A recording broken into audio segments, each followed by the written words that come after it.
तो जैसा कि लास्ट एपिसोड में हमने देखा कि जीवियान ने प्रोटेक्टर टाई को अपनी मदद के लिए बुला लिया था और फिर उसके बाद क्वीन मेडुसा भी जियान की मदद करने के लिए आ गई थी। अब आगे तो जीवियान ने पॉइजन गर्ल के ऊपर अटैक कर दिया था और इसके बाद पॉइजन गर्ल ने भी अपने पॉइजन को एक्टिवेट करके अपनी पॉइजन बॉडी को बुला लिया था।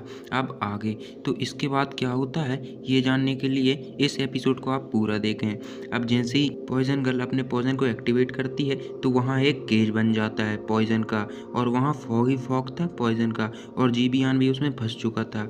अब इसके बाद जीवियान कहता है कि लिटिल फेरी डॉक्टर, तुम अपनी पॉइजन बॉडी को जितनी बार एक्टिवेट करोगी उतनी बार तुम मौत के करीब जाते जाओगी, इसलिए इससे तुम्हें ही नुकसान है। लेकिन पॉइजन गर्ल इस बात का कोई भी जवाब नहीं देती है जीवियान को। अब जीवियान भी अपने ऑरे को एक्टिवेट कर लेता है और इसके बाद जीवियान पॉइजन गर्ल की तरफ आगे बढ़ने लगता है उस पर हमला करने के लिए और ये देखकर पॉइजन गर्ल भी अपने पॉइजन की पावर को और ज़्यादा बढ़ा देती है। इसके बाद दोनों की बैटल बहुत इंटेंस लेवल पर पहुंच जाती है और जियान भी ये सब खड़ा होकर बाहर से देख रहा था और दोनों की फाइट इतनी खतरनाक हो रही थी कि बाहर से देखने में बिल्कुल बहुत ही खतरनाक सीन दिख रहा था, क्योंकि पॉइजन गर्ल की बॉडी भी बहुत ही खतरनाक पॉइजन वाली है। अब जियान अपनी स्पिरिचुअल स्ट्रेंथ से देखने की कोशिश करता है कि केज के अंदर क्या चल रहा है, लेकिन वो उससे नहीं देख पाता क्योंकि जियान की स्पिरिचुअल स्ट्रेंथ भी इस पॉइजन से ज़्यादा पावरफुल नहीं हो सकती है, दुनिया का सबसे खतरनाक पॉइजन। अब यहाँ पर क्वीन मेडुसा और प्रोटेक्टर टाई की फाइट भी बहुत ही खतरनाक चल रही थी। अब यहाँ पर जियान पर जीसान हमला कर देता है और जैसे ही जीसान जियान पर हमला करता है तो जियान अपने काउंटर अटैक कर देता है उस पर और दोनों के अटैक जैसे ही आपस में टकराते हैं तो दोनों के अटैक कैंसिल हो जाते हैं, जिससे वहाँ पर काफ़ी बड़ा ब्लास्ट होता है। और यहाँ पर जीसान जैसे ही फिर से जियान पर हमला करने जाता है तो जियान अपने कॉम्बैट एबिलिटी के कारण उससे काफ़ी अच्छी फाइट कर रहा था। अब इसके बाद जियान देखता है कि जीसान भी बहुत ही ज़्यादा ताकतवर है और इससे ऐसे नहीं लड़ा जा सकता और इसके बाद जियान अपनी हेवनली फ्लेम से उस पर अटैक कर देता है, लेकिन इसके बाद जियान रुकता नहीं है और वो अपनी 3000 लाइटनिंग मूवमेंट का उपयोग करके वहाँ से काफ़ी ज़्यादा तेज़ी से गायब हो जाता है। अब इसके बाद जीसान देखता है कि जियान की स्पीड एक डाउजोंग के बराबर हो चुकी है और जैसे ही जीसान पीछे देखता है तो उसके पीछे 2 क्लोन और खड़े थे जियान के, जो कि उसी के 3000 लाइटिंग मूवमेंट वाले थे। अब वो उससे पिटने लगता है। अब वो ये सोच रहा था कि इनमें से असली वाला कौन है, लेकिन इस बीच जियान उस पर एक धर के देता है और इससे जीसान सीधा नीचे ज़मीन पर मुँह की खाकर गिरता है और इसके बाद जीसान बोलता है कि रुक जाओ, मैं तुम्हें अपनी असली पावर दिखाता हूँ और इसके बाद वो जियान पर फिर से हमला कर देता है, लेकिन जियान इस बार अपनी हेवनली फ्लेम को रूलर स्वॉर्ड में डालकर उस पर काउंटर अटैक कर देता है और इसके बाद जैसे ही जीसान देखता है कि उसकी तरफ फायर स्प्लिटिंग सुनामी आ रही है, मतलब जियान का अटैक, तो वो भी अपना सबसे पावरफुल अटैक जियान पर कर देता है और दोनों के अटैक आपस में टकराने के बाद वहाँ पर काफ़ी बड़ा एक्सप्लोजन होता है और उस एक्सप्लोजन के कारण वहाँ के जो पहाड़ थे वो चकनाचूर हो जाते हैं, क्योंकि उनसे जो वेव्स निकल रही थी वो बहुत ही ज़्यादा ताकतवर थी। अब जीसान देखता है कि उसके हाथ में जियान की फ्लेम लिपट चुकी है, मतलब चिपक गई है। अब ये देखकर वो बोलता है कि ये फ्लेम बहुत ही ज़्यादा ताकतवर है, पता नहीं कौन सी फ्लेम है। अब वैसे इस गधे को पता नहीं होगा कि ये एक हेवनली फ्लेम है, इसलिए ऐसा बोल रहा है। अब तभी जीसान देखता है कि उसका मैजिकल बीस्ट जियान की तरफ आगे बढ़ रहा है। अब ये देखकर जीसान सोचता है कि मेरे मैजिकल बीस्ट ने उस छोटी लड़की को मार दिया होगा, मतलब जिया को मार दिया होगा। अब ये सोचकर उस पर सीटी बजाने लगता है। अब जैसे ही वो देखता है कि उसका मैजिकल बीस्ट तो पहले ही मर चुका है और उसके नीचे जिया है जो कि उसको ऊपर उड़ा के ला रही है, खुद भी उड़ रही है और उसको भी उड़ा रही है। अब ये देखकर तो जीसान सोचता है कि अब तो 2-2 डाओवांग आ चुके हैं और ये बच्ची पता नहीं डाओवांग पे कैसे पहुंची, और तभी जिया अपना पंच जीसान पर जड़ देती है और इसके बाद जियान भी अपना पंच जीसान पर जड़ देता है और एक के बाद एक उस पर अटैक करने लगता है। अब जीसान सोचता है कि इन दोनों से मैं कैसे लड़ूंगा।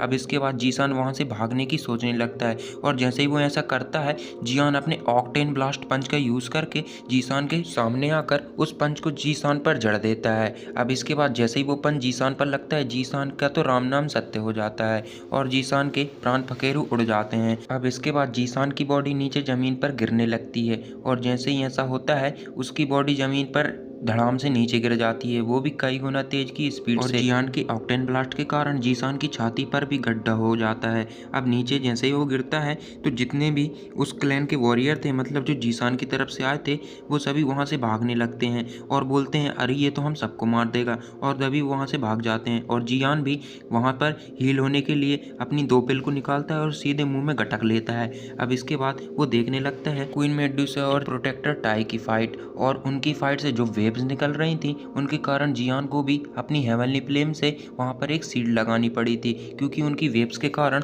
आसपास का क्षेत्र ऐसे ही डिस्ट्रॉय हो रहा था। और सभी क्वीन मेडुसा को हमें दिखाया जाता है, क्वीन मेडुसा अपनी स्वॉर्ड को प्रोटेक्टर टाई की छाती में घुसेड़ देती है। अब इसके बाद वो देखती है कि प्रोटेक्टर टाई की बॉडी से तो ब्लड ही नहीं निकल रहा, और तभी क्वीन मेडुसा अपनी स्वॉर्ड को भी देखने लगती है कि अपनी स्वॉर्ड में भी उसे कोई भी खून नहीं मिलता है। अब वो समझ जाती है कि ये एक सोल बॉडी है। अब इसके बाद प्रोटेक्टर टाई थोड़ा घायल हो जाता है, और इसके बाद प्रोटेक्टर टाई अपनी एक फॉर्मेशन को एक्टिवेट करता है, जिसके कारण वो अपने सोल बैग से, जिसके अंदर सोल थी बहुत सारी, अब उनको वो निकाल लेता है और 1-2 सोल को पकड़कर खाने लगता है, और एक के बाद एक वो ज़्यादा से ज़्यादा सोल को कैप्चर कर रहा था और वहाँ पर एब्जॉर्ब कर रहा था। अब क्वीन मेडुसा भी ये देखकर अपने एक स्लैश अटैक प्रोटेक्टर टाई की उस फॉर्मेशन पर करती है, लेकिन प्रोटेक्टर टाई का ऑरा बढ़ता ही जा रहा था। अब ये देखकर जियान बोलता है कि क्वीन मेडुसा, क्या तुम्हें जियामा एम्पायर की फाइट याद है? अगर इसने इन सोलों को कैप्चर कर लिया तो ये बहुत ही ज़्यादा ताकतवर बन जाएगा, फिर तुम भी इसे नहीं हरा सकोगी। ये सुनकर क्वीन मेडुसा उस पर अटैक कर देती है, और जो प्रोटेक्टर टाई था वो भी उस पर अटैक कर देता है, लेकिन क्वीन मेडुसा उसके सोल बैग को ही डिस्ट्रॉय कर देती है। अब इसके कारण प्रोटेक्टर टाई को काफ़ी ज़्यादा गुस्सा आता है और बोलता है कि मैं तुम्हें छोड़ूंगा नहीं क्वीन मेडुसा, अब तुम्हारे स्नेक क्लैन को कितना खतरनाक खामियाजा भुगतना पड़ेगा ये तुम ही जानोगी। अब प्रोटेक्टर टाई उस पर अटैक कर देता है और अपनी चैनों से क्वीन मेडुसा के ऊपर काफ़ी तेज़ी से हमला कर देता है, और क्वीन मेडुसा भी उसकी चैनों से काफ़ी ज़्यादा तेज़ी से बच रही थी, लेकिन प्रोटेक्टर टाई का और आप धीरे धीरे कम होने लगता है, जिसके कारण उसकी सेनें भी कमज़ोर सी पड़ने लगती हैं। और ये देखकर जिया भी आगे जाने लगती है और बोलती है कि मैं भी क्वीन मेडुसा की मदद करने आगे जा रही हूँ, लेकिन जियान उसे रोक लेता है और बोलता है अगर तुम आगे गई तो उस पर तुम बोझी बनकर रह जाओगी, इसलिए तुम यहीं रहो। अभी इसके बाद जिया वहीं पर खड़ी हो जाती है और नहीं जाती है। अब क्वीन मेडुसा प्रोटेक्टर टाई पर एक और हमला करने के लिए आगे बढ़ती है, और प्रोटेक्टर टाई भी उससे बचने के लिए बहुत ही ज़्यादा मिन्नतें करता है, लेकिन वो क्वीन मेडुसा से कमज़ोर पड़ने लगता है। अब इसके बाद जियान जिया से कहता है कि क्वीन मेडुसा लगता है उसे नहीं हरा पाएगी, इसलिए मुझे ही कुछ करना पड़ेगा, और वो जिया से बोलता है कि तुम मुझे प्रोटेक्ट करो, तब तक मैं अपना एक अटैक तैयार करता हूँ। और जियान अपनी सी फ्लिपिंग सील को एक्टिवेट करने लगता है, जो कि उसे यूनर ने दी थी और कहा था कि तुम जब डाउहुआंग पर पहुँच जाओ तभी इस सील को यूज़ करना जब तुम्हारी जान खतरे में हो। अब इसके बाद वो अपनी सील को सक्सेसफुली वहाँ पर बना लेता है। अब हमें नेक्स्ट सीन में दिखाया जाता है कि प्रोटेक्टर टाई जैसे ही ये महसूस करता है कि जियान की तरफ से काफ़ी पावरफुल प्रेशर आ रहा है जो कि उस सील का है, तो वो उस सील की तरफ देखने लगता है, और जैसे ही वो उस सील को देखता है तो कहता है कि क्या ये लड़का उसी एंशिएंट क्लैन से बिलोंग करता है जिससे हमारा होल ऑफ सोल भी डरता है। अगर ऐसा सच में है तो मैं अब बहुत ही बड़ी मुसीबत में पड़ चुका हूँ। अब इसके बाद प्रोटेक्टर टाई वहाँ से भागने लगता है, क्योंकि वो जियान की सील को देखकर डर गया था, लेकिन जियान ने उसके ऑरे को पहले ही लॉक कर दिया था, और वो अपनी सील से प्रोटेक्टर टाई के ऊपर एक पावरफुल पंच से हमला करता है, जो कि उसी सील का पंच था। अब जैसे ही सी फ्लिपिंग सील प्रोटेक्टर टाई की तरफ आगे बढ़ने लगती है, प्रोटेक्टर टाई भी उसके जवाब में अपना एक खतरनाक अटैक उसके ऊपर कर देता है, और जैसे ही उसका अटैक फॉर्म होता है दोनों का अटैक आपस में टकराते हैं, जिससे वहाँ पर काफ़ी बड़ा ब्लास्ट होता है। अब ब्लास्ट के बाद प्रोटेक्टर टाई वहाँ से काफ़ी ज़्यादा तेज़ी से नीचे गिरने लगता है, क्योंकि वो उस अटैक के कारण काफ़ी ज़्यादा इंजर्ड हो चुका था और उस अटैक में उसकी काफ़ी ज़्यादा पावर एग्जॉस्ट हो चुकी थी।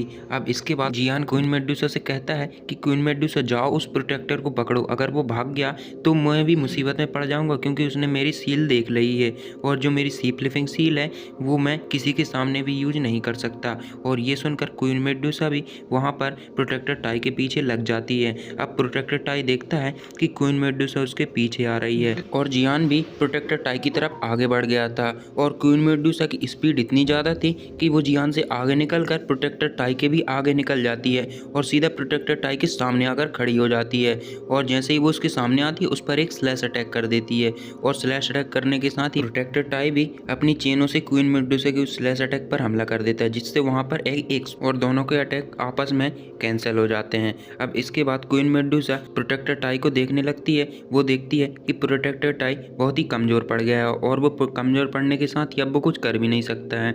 अब क्वीन मेडुसा अपने स्पिरिचुअल स्नेक को बाहर निकाल कर उस पर प्रोटेक्टर टाई से हमला कर देता है। अब प्रोटेक्टर टाई उस स्नेक से बचने लगता है और वो देखता है कि ये स्नेक काफ़ी ज़्यादा पावरफुल है और इसके बाद वो स्नेक प्रोटेक्टर टाई पर अपनी टेल से हमला कर देता है, जिससे वो नीचे की तरफ गिरने लगता है। अब प्रोटेक्टर टाई अपने आप को संभाल पाता है, इससे पहले ही उसके सामने क्वीन मेडुसा आ जाती है और उसको अपनी केज के अंदर कैद कर लेती है, जो कि उसने अपनी स्पाइडल स्ट्रेंथ से बनाया था। अब उसे देखकर प्रोटेक्टर टाई बोलता है कि मैं हॉल ऑफ सोल से हूँ और मेरे हॉल ऑफ सोल से कोई भी नहीं बच सकता है।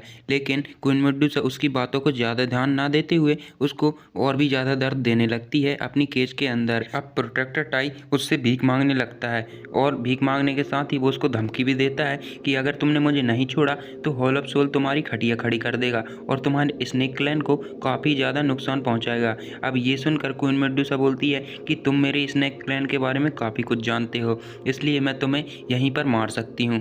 अब ये देखकर वो प्रोटेक्टर थोड़ा डर जाता है। इसके बाद हमें जियान को दिखाया जाता है जो कि जिया से एक पिल ले रहा था और उसे खा लेता है। अब जिया उससे कहती है कि मुझे इस पिल के बदले काफ़ी कुछ झेलना पड़ा है, इसलिए मुझे इस पिल के बदले 2 और पिल चाहिए तुमसे, इससे भी अच्छी ग्रेड की।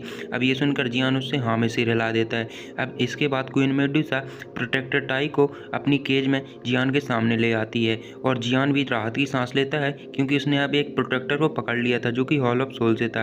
अब जैसे ही वो प्रोटेक्टर जियान के सामने आता है वो बोलता है कि लड़के तुम मुझे नहीं पकड़ सकते हो और अगर तुम्हें हॉल ऑफ सोल से डर नहीं लगता है तो तुम मुझे मार कर दिखाओ। अब ये सुनकर जियान बोलता है कि वो तो मैं आगे देख ही लूँगा और बोलता है मुझे तुमसे काफ़ी कुछ जानना है, इसलिए मैं तुम्हें अभी नहीं मारूंगा। अब ये सुनकर प्रोटेक्टर थोड़ा खुश हो जाता है क्योंकि वो अब नहीं मरने वाला था, लेकिन जियान बोलता है कि मैं तुम्हें इतनी जल्दी नहीं मारूंगा लेकिन मारूंगा ज़रूर। और इसके बाद वो उस प्रोटेक्टर को अपनी जेट बोतल के अंदर रख लेता है और इसके बाद वो पॉइजन गर्ल की तरफ देखने लगता है क्योंकि उसके केज से अब एक्सप्लोजन की आवाज़ आ रही थी और उसका केज डिस्ट्रॉय हो जाता है। अब उसके डिस्ट्रॉय होते ही वहाँ पर पॉइजन ही पॉइजन फैल जाता है और हमें लिटिल फेरी डॉक्टर को दिखाया जाता है जिसके मुंह से खून निकल रहा था और उसकी पॉइजन बॉडी भी बहुत ही खतरनाक दिख रही थी।